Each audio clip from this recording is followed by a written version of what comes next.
Hello, this is Paul Glumaz. I'm a 40-year veteran activist with the LaRouche Political Action Committee. Prior to my involvement with the Political Action Committee, and I've been involved in the Puget Sound area for 33 years. Prior to my involvement, I studied anthropology at Columbia University.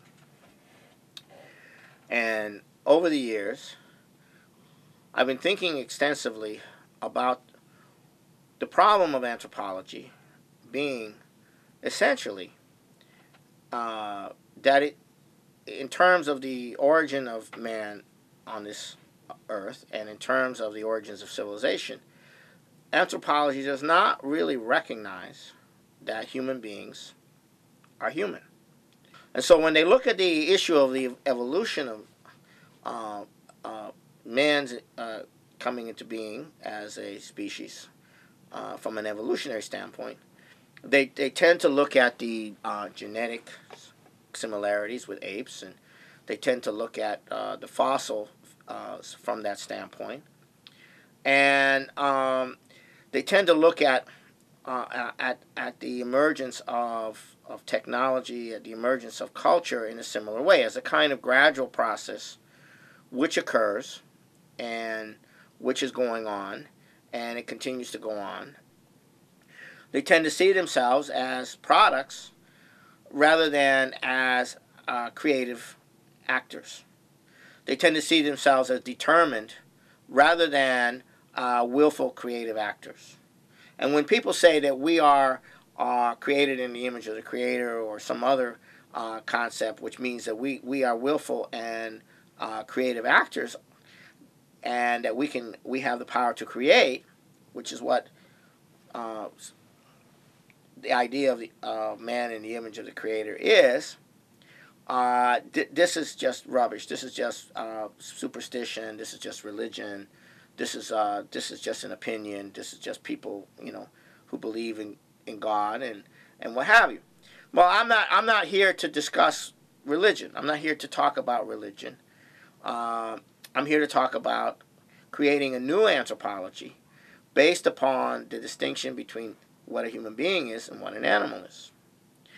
And so, what I develop is a concept as a starting point, and I base this on the work of Nicholas of Cusa, who looked at science and looked at the universe from the standpoint of a maximum and a minimum. And I also looked at Schiller, the poet of human development in the classical German period. And in his poem, The Artist, he actually describes in there the actual cultural evolutionary process in the best way possible about human beings. And that is that human beings have a quality of being able to perceive proportions, to perceive beauty. And also, I'll get into that in a second. But so the first thing is, what is the minimum on which the human species, on which you can have a human consciousness? What is the minimum that you can have a human consciousness? And that minimum is not a biological thing. It's a social thing. And there's something outside of the social process, but it's a social process and something outside the social process that allows for a socialization of concepts which animals do not have. The most important concept is the concept of the one. And the concept of the one is the basis for naming of objects. But the concept of the one is also the basis for being able to have the many. And this concept of the one is the essence of the kind of concepts that human beings have and share in a social process, without which they could not exist, without which you could not have consciousness, social consciousness, or human consciousness as we know it. And that social one, that concept of the one, is one of the key concepts on which human existence occurs within the group, because you have to have a sense that the group is a one, and you have to have a sense that you're a member of that group for survival to occur. you also have to have a sense that the concepts that create the social structure, that create the basis for consciousness, are not concepts which are derived from sense experience. They're not concepts which are derived from interacting with nature in and of itself. They're not concepts based on a utilitarian, how do we poke a stick in the right place, how do we sharpen a stick, how do we make an arrow, or make a cutting tool. Those concepts are necessary for the existence of human consciousness, which is necessary for the existence of human beings in society, which is necessary for the existence of the capability to do those sort of things. But just the knowledge, just having some imitation of somebody else's procedure that was witnessed and done, is not the same thing. It's animals probably could, apes could probably be trained to do some of these things. So this question of the minimum is what I'm going to explore a little bit here, and go into then looking at some of the key issues in anthropology from the standpoint of the minimum. So this minimum that I'm talking about is the minimum for the existence of human consciousness. Now, there is a social minimum that exists, and there's also a cultural minimum for the social minimum to exist. And don't animals have intelligence? Don't apes have intelligence? Apes, wolves, elephants, dolphins, even bees. I mean, aren't they coordinate? Don't they have a kind of society? Don't they have a kind of intelligence? And they do. But human intelligence is not the same as animal intelligence, because human intelligence operates in a world of concepts which are beyond sense experience.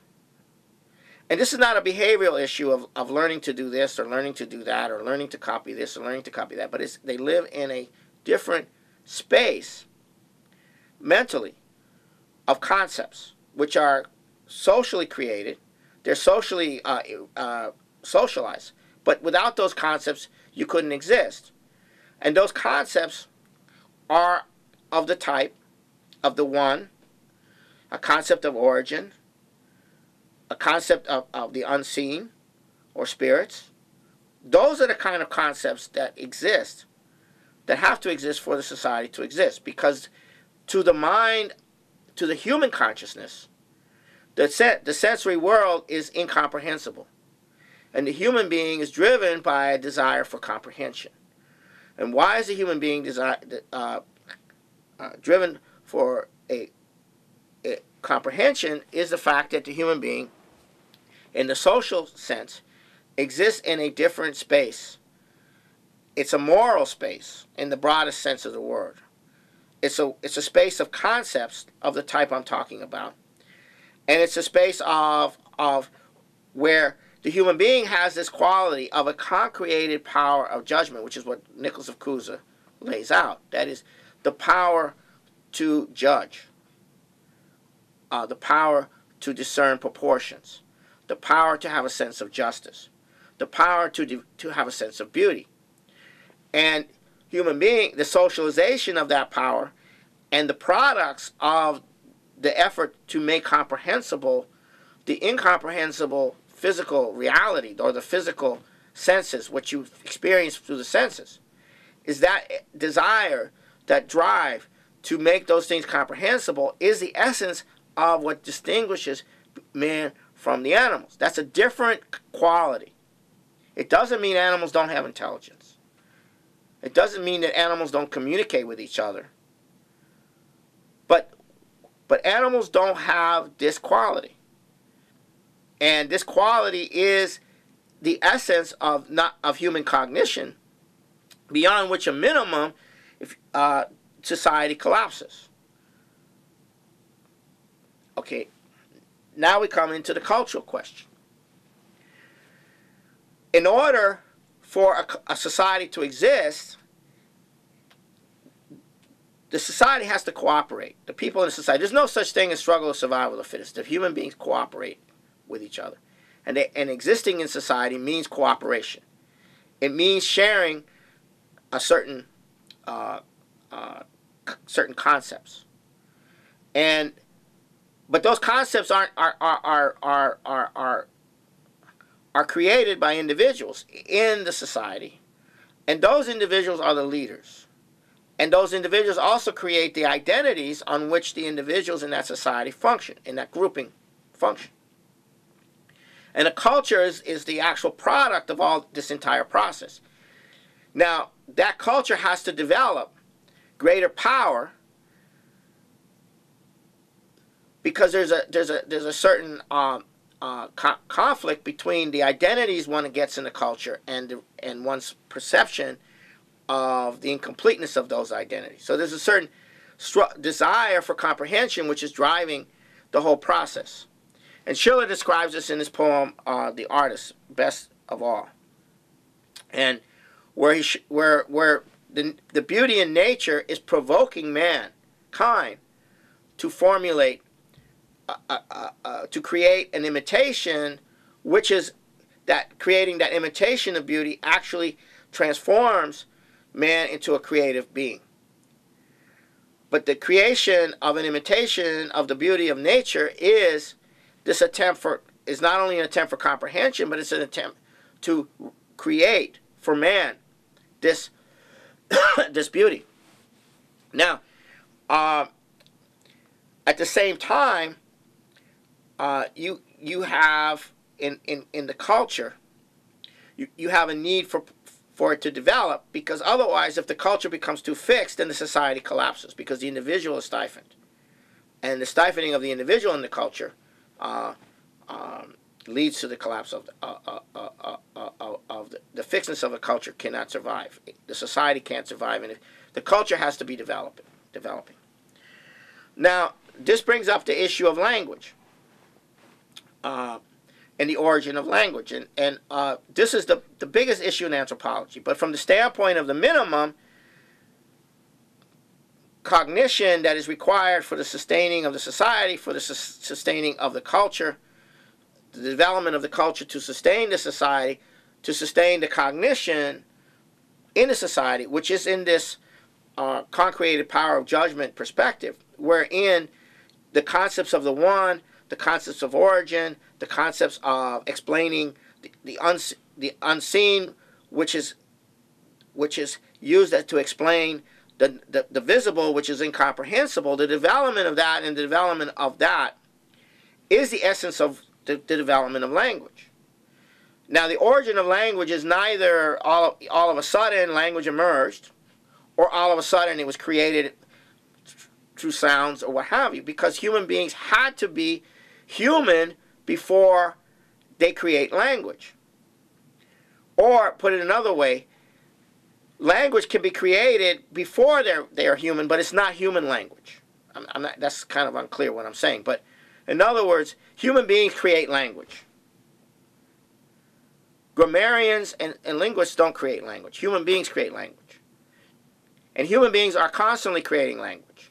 Whether it's language by signs or whether it's language by sounds or whatever. Because they're trying to communicate concepts, which paradoxically cannot be communicated in the language.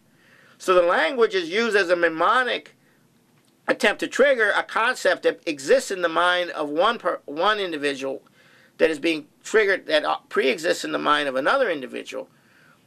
But the language is used to do that, but the language itself cannot communicate the concept. So the development of language is driven by the desire for comprehension, the desire to communicate concepts, and the desire to communicate discoveries. And it's human beings are creative, therefore they create language. The language does not create the human being. Human beings create the language. And through the language, they're able to develop mnemonic platforms for the concepts that are necessary that are to be shared on which the society's existence depends. This is a very radical conception in anthropology. I don't know of anybody who's ever presented this before in this way, and perhaps I have not presented it in the most perfect way. I've written a paper on it, which is probably a better presentation than what I'm giving you right now. But the idea is that we're human, and an example of what a human being is the discovery that even Neanderthals had grave sites. And the Neanderthals and others had grave sites. And what a grave site and the art associated with a grave site represents is the fact that the individuals of that society or that group had a sense that there was something different about humanity, about themselves, about each other, that transcended the actual physical sense certainty, that there was something about a person that was not governed by biology or governed by, and that they were essentially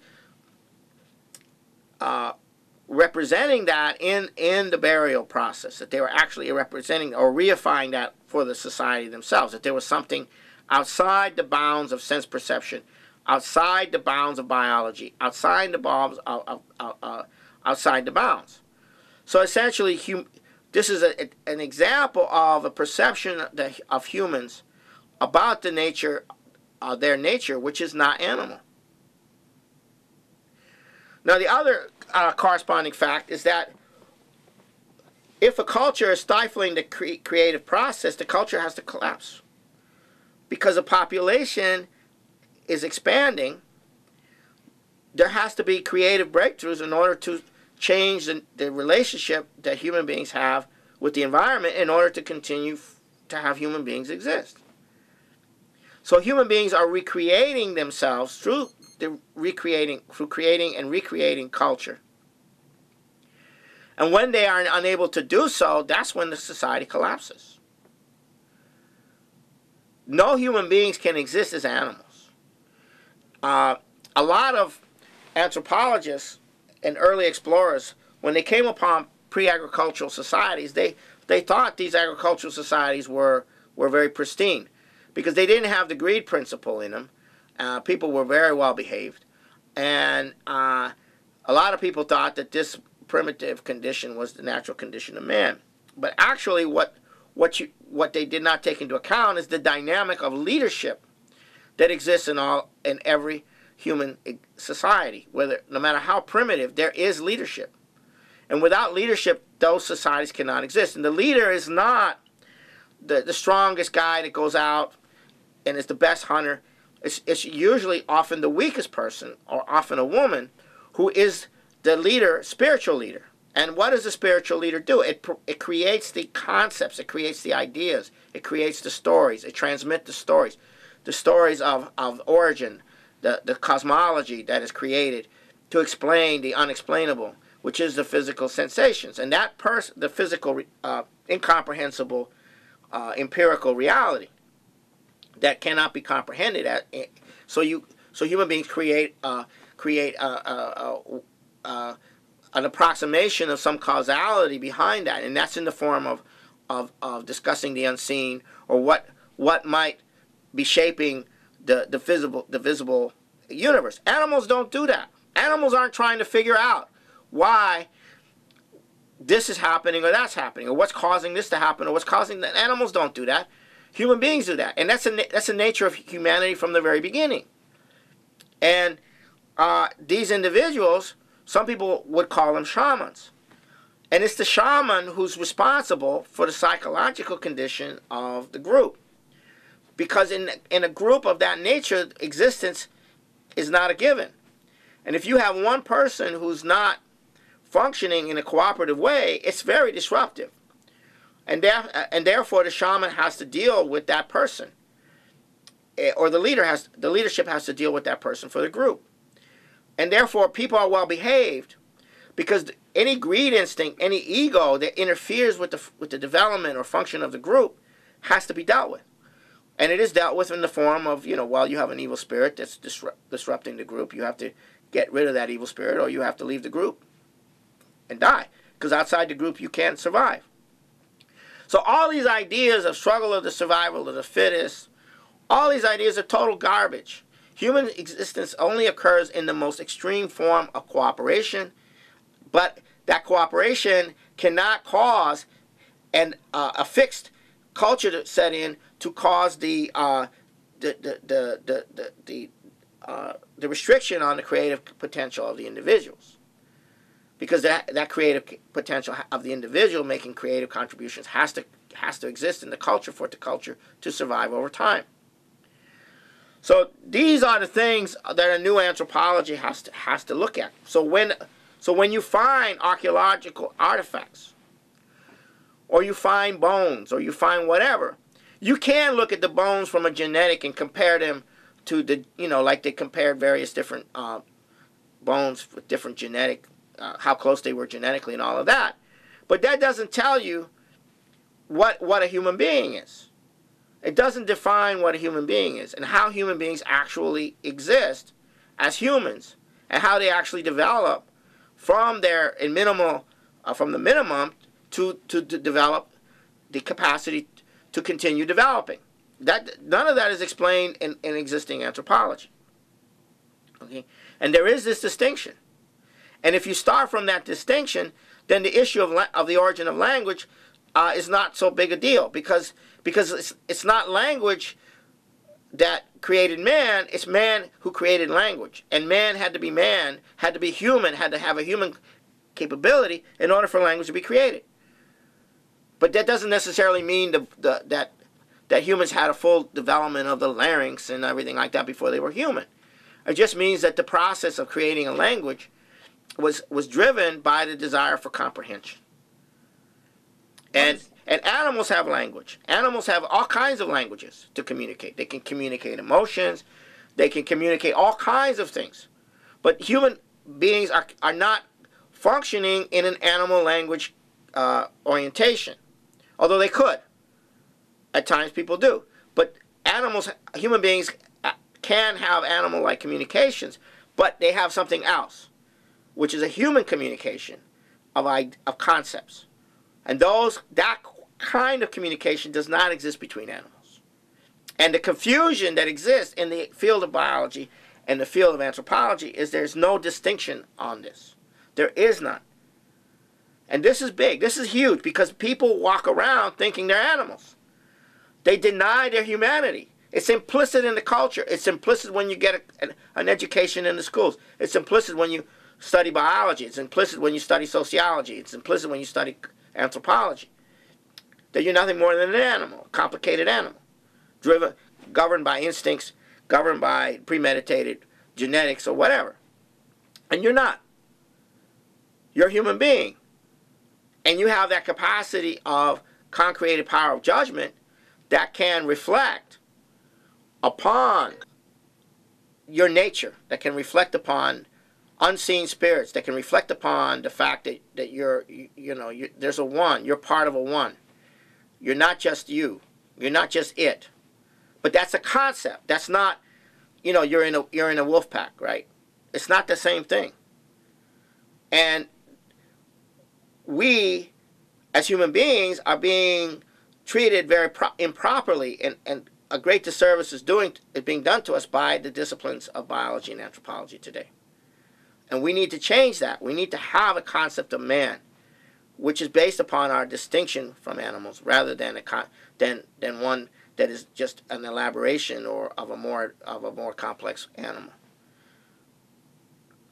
And that's what the new anthropology is about. Once you do that, then you're going to look at things differently. You're going to study archaeological digs differently. You're going to interpret what you discover archaeologically different. You're going to look at what the culture was that created this. And the biggest thing is the issue of fire. What was the culture that created in man the lessening of fear such that fire could be played with? Because what does culture do? What does art do? What does art do? It creates a capacity to what? To control what? Your internal self. this conceptual aspect, as it's developed by culture, allows you to control your internal forces of nature, your will, your internal forces of nature, as well as the external forces, to change the external forces around you. So the invention of fire had to be preceded by a certain level of cultural development. And it was the cultural development that is the essence of the evolution. And it's art, which is the essence of cultural development. And the invention of fire, or the discovery of fire and the use of fire, was the most profound revolutionary breakthrough in man's relationship to nature. But it had to be preceded by a process of artistic development before that could happen. Because it's through artistry that human beings establish a mastery of their own fear and animal-like qualities. They essentially can temper those and not be controlled by them, because you're no longer in an animal. You're a human being. You're outside the control of fear. You're outside the control of greed. You're outside the control of hunger. You're no longer being determined by those things, and therefore you have a capacity to then examine and control not only yourself, but increasingly control the forces of nature outside of you. And that can't be done by animals. And it's not just a morphological issue. The morphology of man has followed the development of man's consciousness. But